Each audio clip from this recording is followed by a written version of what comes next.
Tardes, maestra. Es un gusto poderla saludar, aunque sea virtualmente. Mi nombre es Honorina Bautista Ontiveros. Curso el cuarto semestre del grupo BI de la licenciatura en Educación Preescolar Indígena con enfoque intercultural bilingüe. Gracias a su consentimiento, le realizaré una entrevista a través de Zoom. ¿Nos puede decir cuál es su nombre completo, la edad que tiene y cuántos años lleva ejerciendo la profesión docente? Margarita Hernández Hernández, soy maestra de educación básica, tengo 40 años de edad,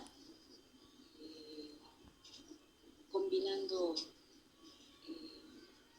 la educación pública y la educación privada.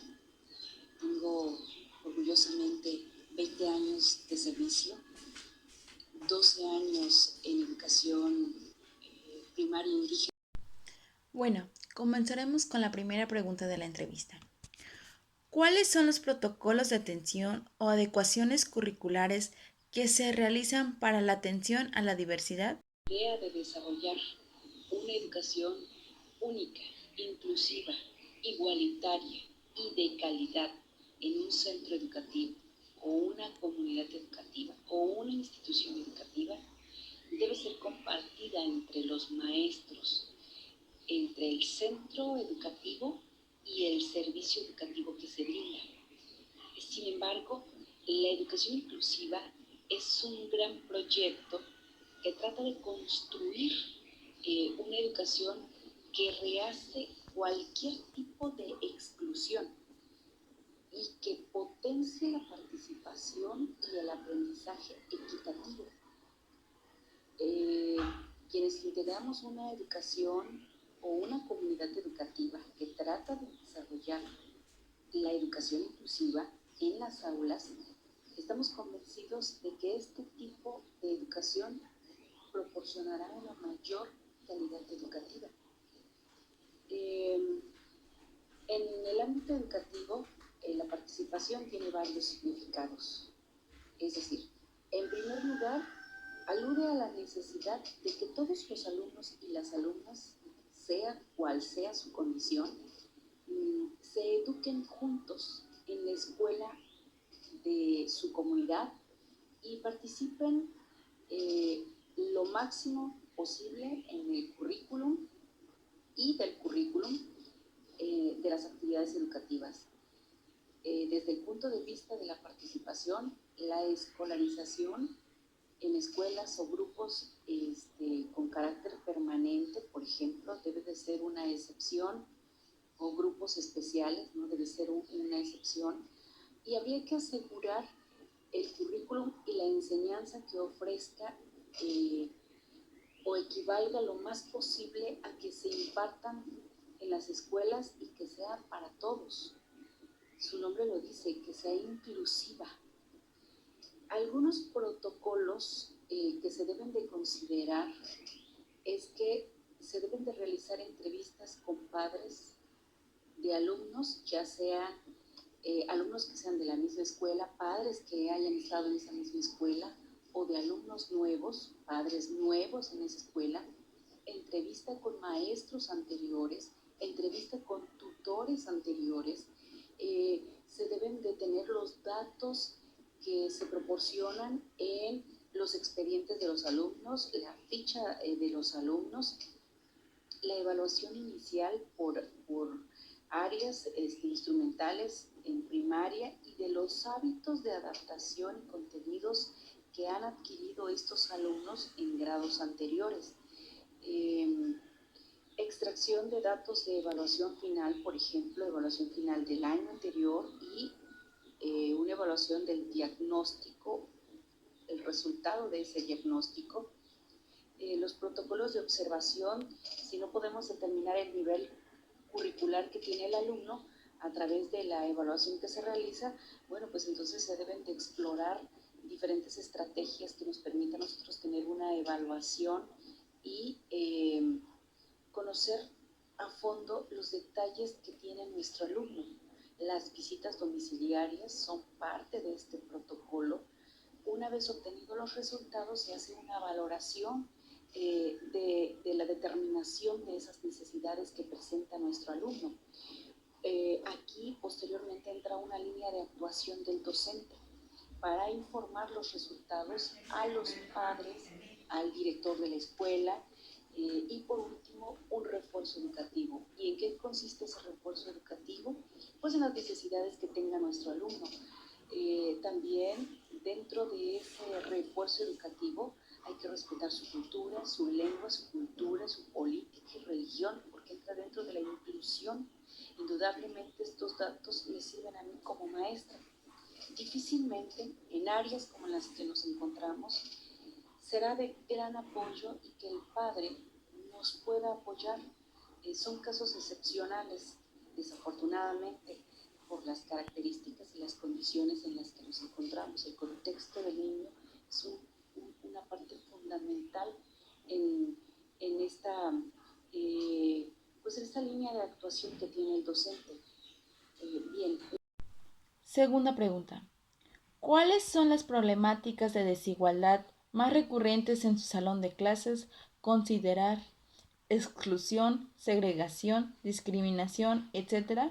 Considerar exclusión, segregación, discriminación. Bueno, las desigualdades en función del origen socioeconómico son las más significativas. La pobreza está asociada a otros tipos de desigualdad, como vivir en una zona rural o pertenecer a pueblos originarios. Es parte de una discriminación. Otro factor es el de migración de los alumnos y de los padres, ya que el rendimiento de un estudiante migrante, ¿no?, en su mayor parte es más bajo que el de sus compañeros no migrantes que pertenecen a ese lugar. Bueno, todos pertenecen a ese lugar, sin embargo, hay quienes emigran para buscar una mejor condición de vida. Entonces, dentro del mismo grupo pues se ve la diferencia. Recordemos que existen temporadas en nuestras localidades de siembra y cosecha y que muchos emigran a diferentes partes de la República. Entonces, esa es una limitante para los niños que se van. Las escuelas deben de tener como objetivo central proporcionar a sus alumnos los conocimientos, las habilidades y las competencias interpersonales necesarias para su desarrollo. Que las escuelas puedan ofrecer experiencias de aprendizaje que un niño no puede obtener en casa únicamente mirando lo que estamos viendo en estos tiempos de confinamiento, no solo de pandemia, sino de confinamiento, porque están encerrados en casa, aunque nuestros niños de las localidades, pues bueno, han tenido mayor contacto entre ellos. Aún así, lo que se vive en la escuela es diferente a lo que se aprende en casa. Entonces es importante, especialmente si viven en un entorno desfavorecido, que es otro de los factores como la violencia familiar, y entrarían aspectos más que abonan a esta desigualdad. Y aquí estos factores específicamente generan la violencia familiar, como el alcoholismo, el machismo, que hace que un niño, que viva en esas circunstancias sea discriminado por otros de sus compañeros por las condiciones de vida en las que se enfrenta y muchas veces en las que llega a la escuela. Tercera pregunta. ¿Cuál suele ser la población más afectada y cómo se atiende? No hay población menos afectada, considero yo, desde mi muy humilde perspectiva. No hay un problema menor que otro. No hay una población menos afectada que viva una violencia.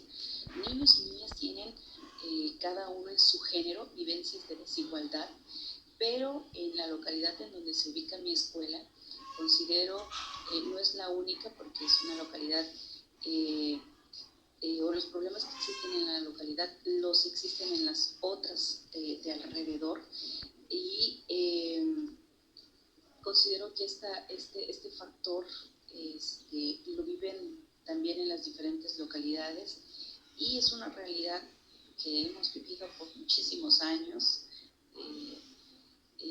Mis niñas, porque su oportunidad de acceso a la educación se limita al crecer por atender diversas actividades en el hogar, tiene mayor responsabilidad por el solo hecho de ser mujer Y entonces aquí hay una desigualdad de género.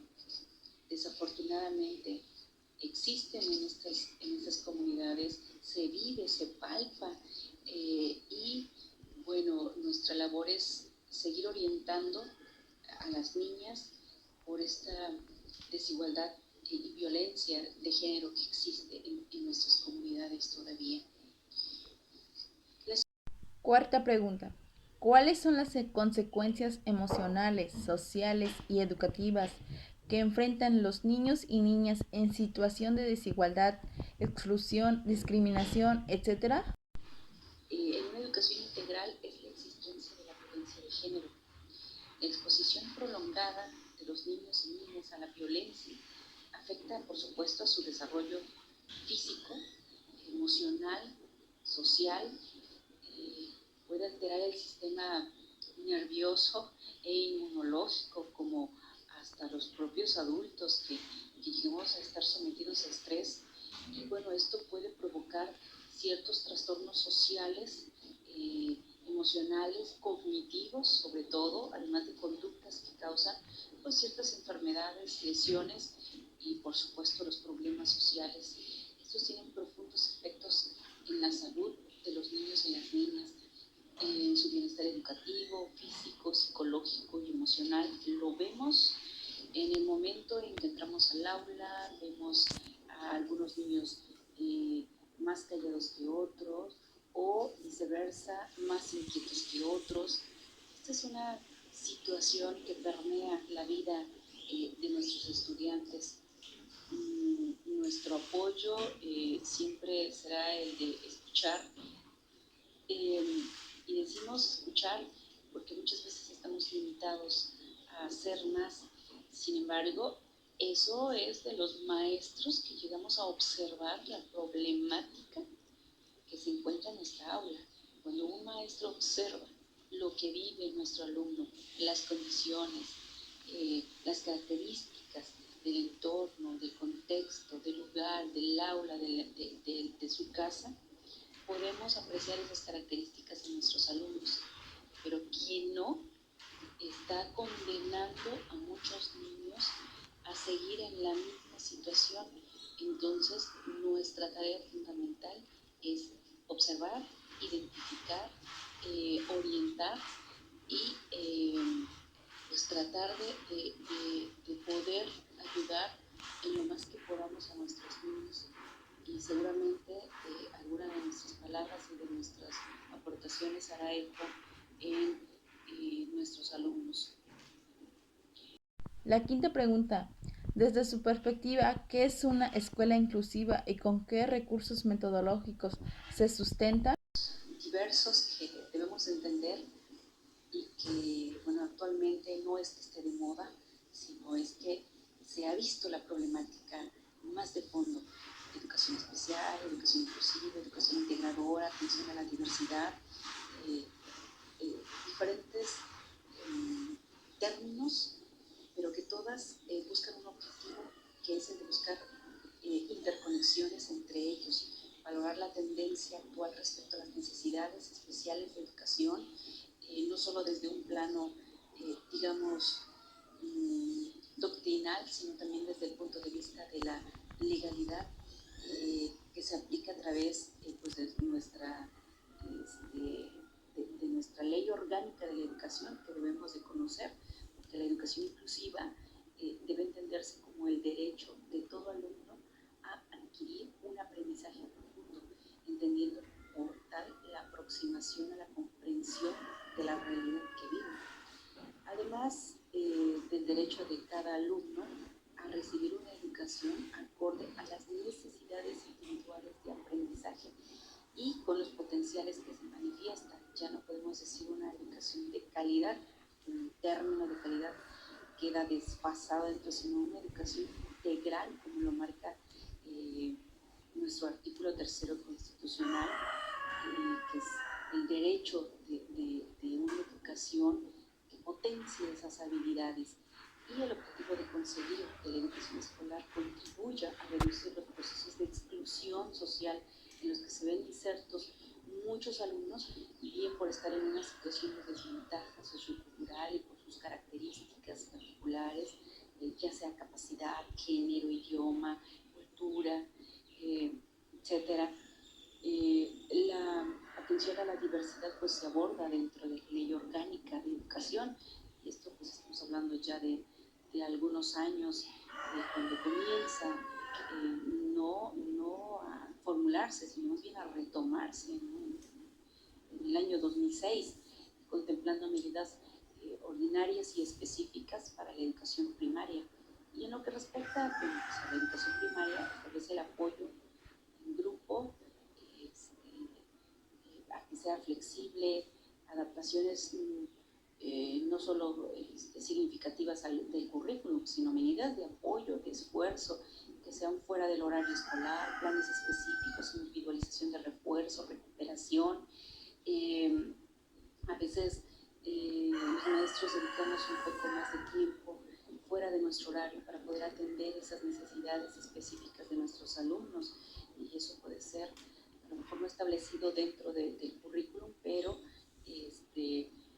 se da durante el proceso del año, de acuerdo a las evaluaciones que se vayan realizando también. Y este modelo de educación, bueno, parte del principio que no solo se centra en la escuela, sino que es mucho más que las actividades que se realizan en las aulas, y en ellas están implicados pues todos los agentes sociales dentro y fuera de la escuela. ¿Quiénes están abarcando estos agentes sociales? Pues la familia, la comunidad, los medios de comunicación, porque bueno, afecta tanto a la comunidad en general, del entorno en el cual nos estamos desenvolviendo. Sexta pregunta. ¿Cuáles han sido las acciones de inclusión, etcétera, que ha realizado y cuáles han sido los resultados? Difícil, delicada, porque involucrarnos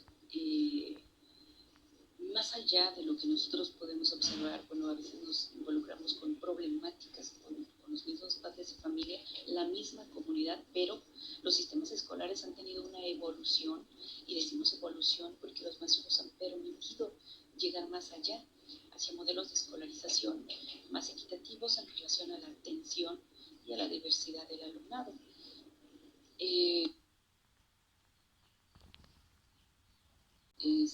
Tratamos de como... Séptima pregunta. ¿Cómo observan estos fenómenos en la escuela desde su propia experiencia? ¿Qué situaciones vivieron o han presenciado vinculadas a la discriminación? Es una pregunta difícil, delicada, porque involucrarnos más allá de lo que nosotros podemos observar, bueno, a veces nos involucramos con problemáticas con los mismos padres de familia, la misma comunidad, pero los sistemas escolares han tenido una evolución, y decimos evolución porque los maestros nos han permitido llegar más allá, hacia modelos de escolarización más equitativos en relación a la atención y a la diversidad del alumnado.